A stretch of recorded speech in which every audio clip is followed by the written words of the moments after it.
Hello students, hope you are all doing well. Welcome to another video by QuickStudy. Today we will start IGCSE English Language B and our topic for today is setting of texts. So let's understand setting of texts. The setting of a text includes the location and time when events take place.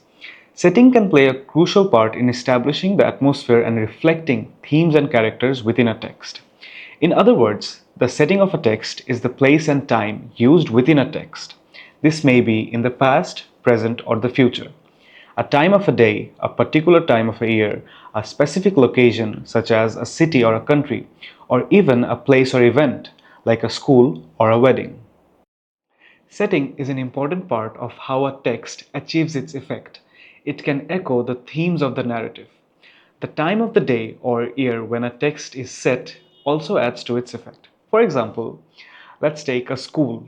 A school at night would be a great place for a ghost story, whereas in the day it would be a bright, fun story where we would remember our childhood. Let's learn how the setting is used in a text. The writer may use specific techniques to create a particular effect. For example, the writer could use pathetic fallacy to give emphasis on characters' emotions. The memory of that afternoon lay heavily upon her. All around the snow smothered the landscape.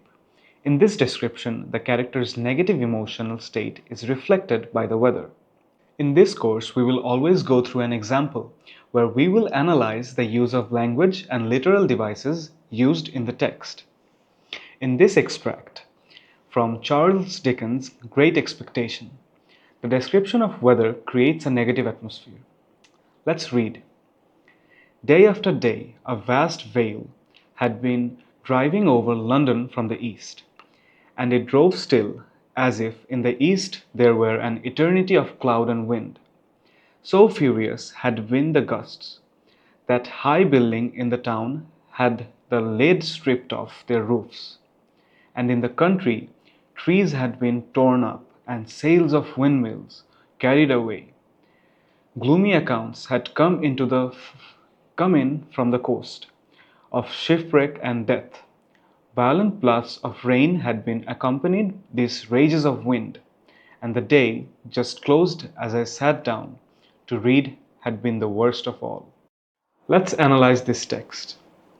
In the first line, a vast heavy veil had been driving over London from the east. Here, the use of metaphor, a vast heavy veil, makes the weather seem oppressive. In the next lines, we can see the words furious and rages establish a feeling of gloom, as if the weather's emotions are mirroring the accounts of shipwreck and death. In the next line, we can see violent blasts of rain had accompanied these rages of wind. The noun phrase violent blast of rain also creates a negative atmosphere. The word blasts create a harsh physical impression on the reader. As we look into the last line, we can see that the day just closed as I sat down to read had been the worst of all. The worst of all is the final phrase of the text, which leaves the reader with a negative impression of the setting.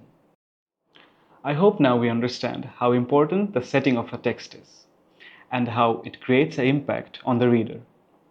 That's all for today.